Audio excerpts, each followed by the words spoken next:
from the John C. Hench Production Arts Studio in Peoria, Illinois, VideoMax Limited presents Midstate Magazine with your hosts, Dawn McClure and Marcella Gillen. The news with Gerard Taylor and Haley Fichter. And the Midstate reporting team. Sports with Brett Travalis. Brandon Johnson is on the beat. Shane Fryer takes us about town. Get Real with Bob Paulberg. Let's Eat with Simone Buckner. We go in the spotlight with Savannah Jones. Street Team with Justin Rustano and Allison Barkley. Elizabeth Scoville brings us State of the Arts. I'm your announcer, Simon Daniels. Now, Midstate Magazine. Take it away, gang. Good evening, I'm Bob Parlberg. And I'm Marcella Gillen. Well, Don's out for the week, but we have you. We used to actually anchor together with this show, didn't we? Yeah, that seems like so long ago. I'm really happy, actually, to be back on camera with you, Marcella. Though, is this a little strange for you? Usually working with Dawn, now I'm subbing in? It's a little bit strange. Both of you two are very strange people, so that in general makes it strange. You know what? I love hearing that, being called strange. It's very enlightening for me. What's strange has been this weather in the Midwest, though. I mean, we've had, sunny days and then lots of rain, obviously, snow in the past week. So, and it's supposed to be April, and now I'm starting to second guess the April showers bring me flowers. It's more just like April showers bring floods to central Illinois. That would seem to indicate that we're going to have a lot of flowers in May, right? I guess. But you know, it was really bizarre this morning. All of a sudden it was snowing for a little bit. Did you see that? Yes, I did. I know, last week, London Mills had completely evacuated the whole town, and the National Guard was sent there just to help people get out by boat. You're kidding me. So, I mean, it just, one of the geologists was giving a little speech to the public saying that when rain comes down so fast, it doesn't have enough time to soak in the ground, so it just runs off, and then all of this water is being deposited into the rivers, and then so you just have, it's going to be long-term damage, which is kind of scary, but. That's too bad, especially for the people living there and all the evacuations. You gotta feel bad for I know, but they say people aren't replaceable, but things are, so that as long as they're alive and okay, that's what's important. So that is important, you're absolutely right. There's been a lot going on in central Illinois. Let's check in with the news team.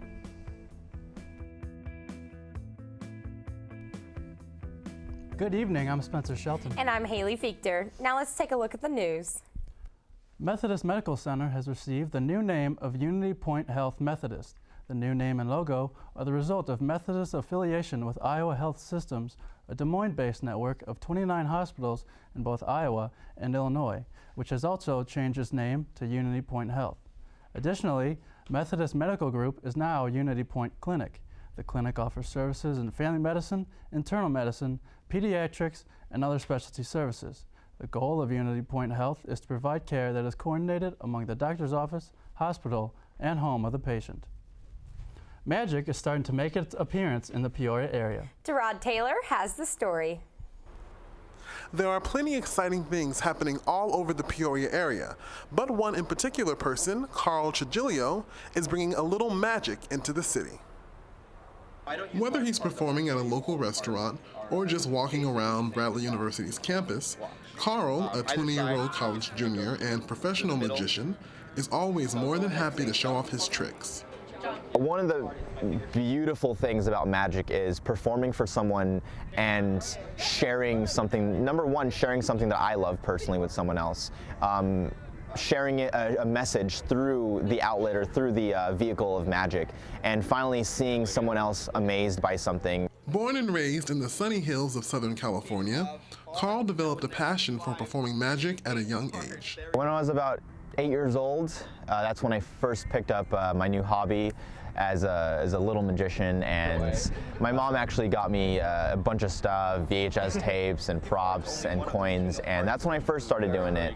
But it wasn't until about 5 years ago when I started professionally doing it and seeing that there are new outlets and venues for it. I learned cards, coins, money, rubber bands, and I've done a few stage shows now. And you know, it all came from my very first hobby, which was magic when I was about 8. Carl says his need for cash and desire to do work he was passionate about is what allowed him to turn his hobby into a profession. I realized, well, number one, I needed money. And doing regular jobs it just wasn't cutting it for me, and it was sad to not be able to do something that I love genuinely, and I actually now perform at the Field House doing strolling magic. Strolling magic is a type of magic. It's a type of a close-up magic where you let's say you go to an event and you're doing strolling magic, you're going to be going to groups, to tables, to a specific amount of people and performing for them and then moving on. And generally strolling magic is you don't spend too much time with each individual or each individual group or table, but you stroll around the event or the venue. For more information on Carl's magic, visit his website, www.carltrujillo.com. And don't forget to check out his live performance at the Fieldhouse Bar and Grill every Monday and Wednesday night from 8:30 to 10:30 p.m. For Midstate Magazine, I'm Derod Taylor. Thanks, Derod. Now here's Brent with sports. Thanks, Haley. The University of Oregon is in hot water. The Ducks have proposed their own punishment of a 2-year probation as loss of scholarships for 3 years in response to the NCAA investigation of possible recruiting violations within the Oregon football program. The NCAA began looking into possible violations in 2010 following reports about payments the university made to recruiting services. Included in those payments was Willie Lyles, who was paid $25,000. Lyles had a connection with a recruit. Former head coach Chip Kelly said in a statement that he is aware of the ongoing investigation, but he will not comment until the NCAA makes an official ruling. Kentucky Wildcats forward Nerlens Noel will enter the NBA draft this June. He led the nation with 4 blocks a game and averaged 11 points with 5 rebounds, earning All-American honors. The freshman also earned SEC Defensive Player of the Year after racking up 50 steals for the Wildcats. Noel is projected by many to go #1 in this year's draft, and he will join fellow Wildcats guard Archie Goodwin, among others, for the festivities. Cincinnati Reds ace Johnny Cueto has been placed on the disabled list. Cueto went on the 15-day DL last week. The pitcher strained a back muscle during the 5th inning of a 3-1 loss to the Pittsburgh Pirates. It is unclear how long the Reds will be without their opening day starter. To replace Cueto in the rotation, the Reds have called up left-hander Tony Cingarani. This is the 3rd shoulder-related injury the Reds have had to deal with, as left-hander Sean Marshall and cleanup hitter Ryan Ludwig both will miss significant time with shoulder injuries. That's it for sports. Back to you, Haley. Thanks, Brent. Drayton Manor Theme Park in Shaftsbury is aiming to set a new world record for the largest gathering of people wearing onesies. Drayton Manor is offering visitors a discounted entry if they show up wearing a onesie. Anyone who arrives in a blue, red, or yellow onesie, which are the colors of the park's logo, will be asked to pay €5. Visitors in other colors will be charged €10. Entry is normally €20 for adults and $13 for children. If more than 622 visitors take up the challenge, the world record attempt will be successful. That is quite the ambitious goal. Yeah. The only onesie I have is green, so I'm out of luck. Yeah. But that's it for the news. I'm Brent Javalis. And I'm Spencer Shelton. And I'm Haley Fichter. Have a great night and join us next week. Thanks, news team. Finally, an excuse to wear my onesie in public. You have a onesie and you've always wanted to wear it in public. Tell me about it. Well, it all started when I was a little girl. I used to go over to my grandma's to spend the night on occasion. And she would always have us do activities throughout the day, you know, grandma, granddaughter bonding. But then at night, after we'd take our baths and after she would powder us, she'd put me in a onesie. And so the thing was so uncomfortable. She zipped me all the way up and like it went all the way up here. And I just remember saying, Grandma, I just don't like this. It doesn't feel comfortable. But no, she insisted. And it even had like rubber padding on underneath of the feet so I wouldn't slip running around the house. Naturally. And it was pink. But sleeping in it is the worst because you get so hot. But if you hated it so much then, how come you want to wear a onesie now in public? Because you get free admission to a theme park. You know what? I tried that once. It didn't work out for me. Wait, you went to a theme park in a onesie? Yeah, and they turned me away. Oh, They said I was distracted. no. Could you imagine? That's because your onesie probably had one of those flaps in the butt. And you probably had that down. Oh my goodness, you're probably right. How incredibly embarrassing. At least we got that straight now. So And maybe you nobody could show told up me. again, just leave the flap up. I'll do that next time. I know. But Finally, another it's all figured interesting out. story that our news team covered was the card magician. We actually had Carl on here earlier, perform a couple of tricks earlier in the season for our show, and that was... Is it better in person or on screen? It's always better in person. It is. I think you get more interaction with the actual magician, but my jaw is always dropping on the floor when I see Carl perform. Who could blame you? It was pretty spectacular. There are people behind the scenes that make this show possible. Megan found out who directs everyone with About Crew. This week for About Crew, I'm going to do something different. I'm going to be the director of Midstate. Or not. Steven is the director of Midstate magazine. What exactly does the director do? The director is the person who puts the whole entire show together and tells everyone on camera positions, on the floor for the floor director, the technical director, everyone inside the studio and outside behind the scenes. I let them know what's going on and tell them when to do their job. Before Midstate starts, Steven prepares a script for the show. I do get the script of the show about an hour beforehand, and I take it back to my room, and I need to write down all the notes and all the cues that I need to say. I write all those down throughout the whole entire script. What do you do when something goes wrong? Sometimes when things go wrong, I need to have a way out or a safety net, so I do need to think quick and take camera 2. Sounds out, just my cue, just tell him to talk or something like that. Do you enjoy being the director of Midstate? Yeah, I definitely do enjoy directing now. For me, it's probably the most fun position just because of how involved you are in everyone else's job, and you're telling everyone, how to put together the show. As you can see, he is doing a good job so far. That's all the time we have for About Crew today. For Midstate Magazine, I'm Megan Casey.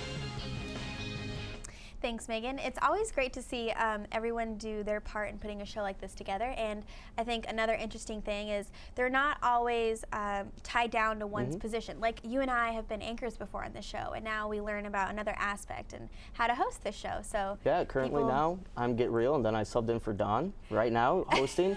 But I think you're right. It's really good for people to see what happens behind the scenes, because from the outside they just see the talent who's sitting on set and reading off teleprompters and scripts. Yep. But there's a lot more that goes on behind it, and those are the people who really put Midstate together. Yeah, and in fact, it's when you don't realize that there's production going on and that you just get to enjoy watching TV that makes it a successful show. So it's people behind the scenes that make us look good. Absolutely. And I remember the first time I came in, I was absolutely surprised and shocked about how much extra work went into it, and really how hectic it can become sometimes. Oh yeah, have you ever seen the Saturday Night Live skit when the teleprompter goes down and the anchors are sitting there like, oh my goodness, what do we talk about? And literally the world comes to an end because... I feel the exact same way. If the teleprompter were to stop, I would be totally lost and I wouldn't know what to do. See, now women like us, or like me anyways, we just don't run out of things to talk about. We don't have that problem like you men. We just talk and talk. What are you trying to say here, Marcella? I'm just saying naturally women speak more.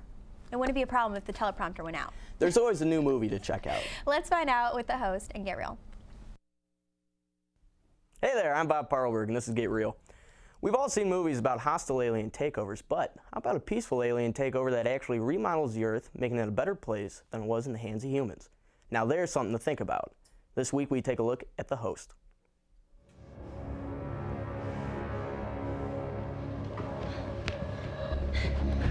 Please, come with The Host is the movie adaptation of Stephanie Meyer's novel that follows an alien named Wanderer, who has recently been put in the Melanie Strider's body to act as a host. After spending some time in Melanie's head, Wanderer begins to develop feelings for Melanie's loved ones, and embarks on a quest to find those people out in the middle of the desert. To actress Diane Kruger, this is much more than your average love story.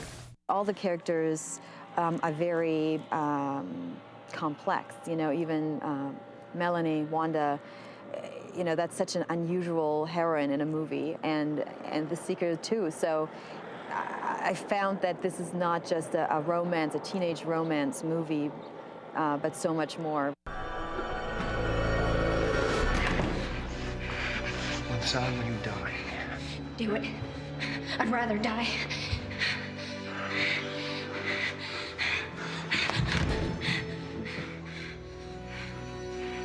It's impossible.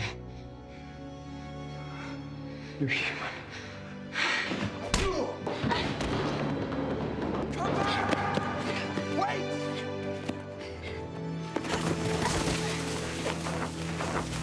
Look at me.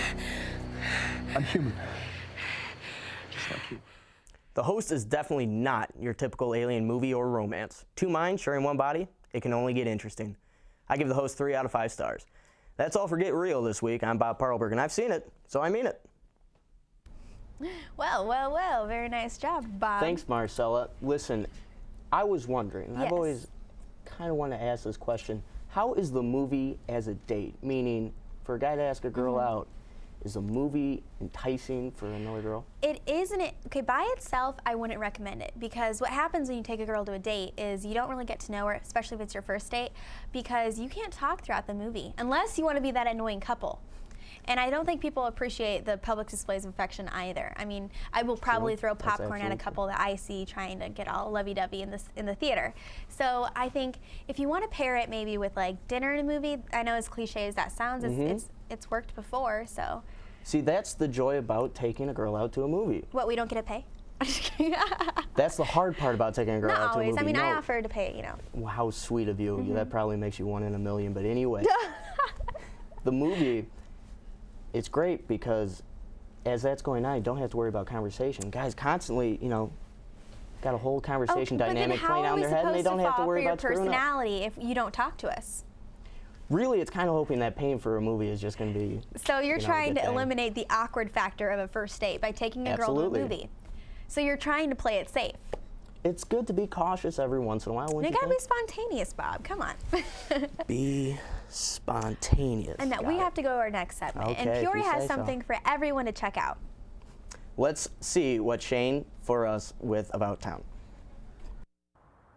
Hey, Shane Fryer here, and for this season of Midstate, I'll be showing you some of the best people and places to see in Peoria.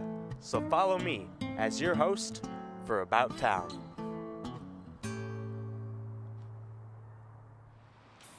This week on About Town, I went to Jillian's, a sports grill that's the perfect place for friends and family to hang out. Social media coordinator Paul Desney has been at Jillian's for about 3 years and absolutely loves it. Yeah, actually, it's a really big multimedia entertainment center. We do everything from corporate parties, which is a huge part of our business, to birthday parties, wedding rehearsals. We've done even bar mitzvahs where we've risen the chair up in the bowling alley and had a great time up there. So we have a restaurant, dining room, bar, bowling area, just multiple venues. Unlike most sports grills, Jillian's actually has something to do for all ages. I think it's a great place for like friends and family to come to, just because we're so able to cater to different areas. You know, we got the game center over there where people can hang out with their families. We have the bar, which is divided, so you know the older crowd can come in, and if they want to do their own thing at separate times, it kind of gives everybody something to have fun and be entertained by. For Midstate Magazine, I'm Shane Fryer. Thanks, Shane. Have you ever been to Jillian's? To Jillian's, I have not. Have you? In the shops at Grand Prairie? Mm-mm. Yeah, I've been there to once. the shops at Grand Prairie, obviously, but Yeah? not to Jillian's. Are the shops nice? Do you go shopping a lot? Have you not been? You cannot criticize me for not going to Jillian's if you haven't been to the shops at Grand Prairie. I wasn't criticizing you Yes, about you not going were. to Jillian's. I was simply asking if you had been to Jillian's. No, I haven't. I think that would be a good place to take a girl on a date. Jillian's? The arcade. The arcade is a good place to take a girl for a date? Maybe you just shouldn't date women. I think you're just hopeless. Thank you so much, Marcella. Write that one down. How many notes are you going to hopeless. take throughout this show? Enough to make sure And that you know next time I that's- take somebody out, I'll be prepared for it. Are you going to take notes about your date throughout with your invisible pen and paper there? It's mental notes. That's the whole thing. It's mental notes. You notes. think it's invisible, but it's being locked away up top. That's what's Okay, important 'cause about it. I get the impression that everything I say goes in one ear and out the other with you anymore. Oh, Marcella, you're killing me. No, it's stored away. Don't worry about it. Okay, because Give yourself there's going to little be bit a more pop credit. quiz Just later, give so you better keep Start studying? keep your notes up to date. I read nothing about a pop quiz. That's why it's a pop quiz. You don't get a forewarning. You know, it's a very useful tactic to store knowledge. How did I not know Mhm. that? Don't I feel ridiculous? Every week, Liz brings great talent to the studio. Let's see who she has this week with State of the Arts.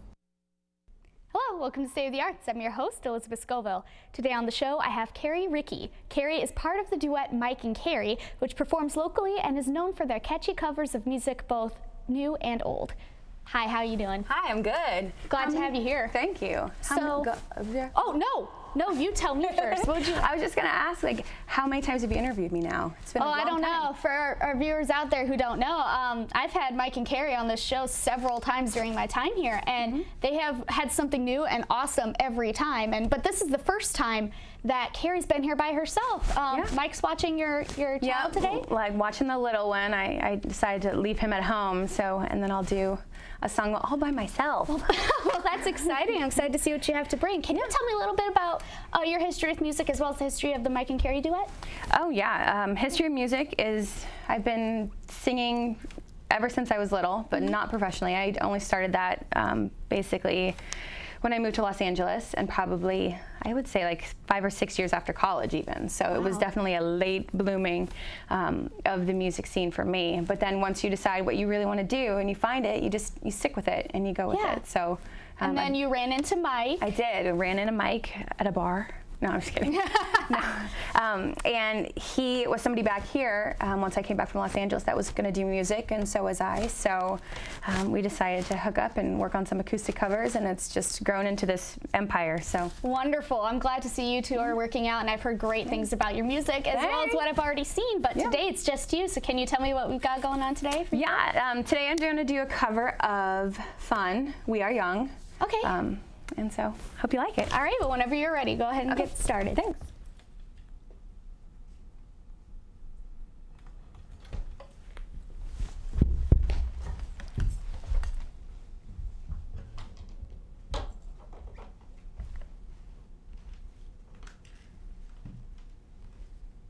Here we go. Give me a second. I need to get my story straight. My friends are in the bathroom, getting higher than the Empire State. My lover used to wait for me just across the bar. My seat's been taken by some sunglasses, asking about a scar. And I know I gave it 2 months ago. I know you're trying to forget, but between the things and some things, the holes in my apologies, you know it's hard to take it back. So by the time the bar closes, you feel like falling down, I'll carry you home. Tonight, we are young, so let's set the world on fire. We can burn brighter than the sun.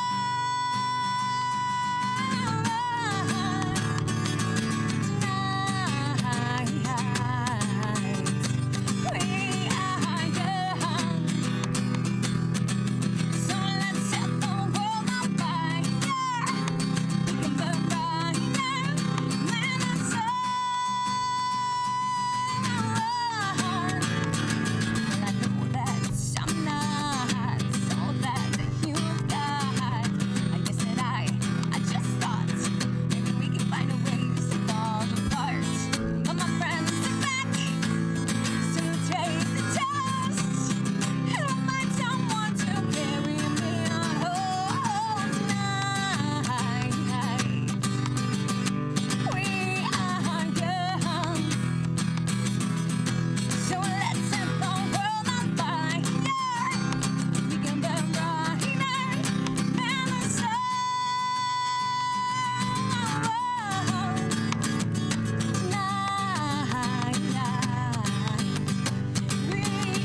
Ricky, everybody. That was a wonderful song. Thank you so much for sharing that with us. And you guys keep an eye out for the Mike and Carrie duet performing near you. That's all we have for this week. For State of the Arts, I'm Elizabeth Scoville. Thanks, Lizzie, and thank you, Carrie. Always a wonderful performance. I think she kind of struck home with a popular song on the radio anymore. So. Absolutely. But and if you ever get married, you might want to think about booking Mike and Carrie. Okay, thanks. I'll keep that in mind for that big old if. You know, I actually you forgot to do the quotes too. You remember that? For the if in life. That's you. I'm the if in life. You're the if in life. That sounds really good. That seems like something I should put on a resume. You know, after watching that, I was wondering, have you ever played a musical instrument?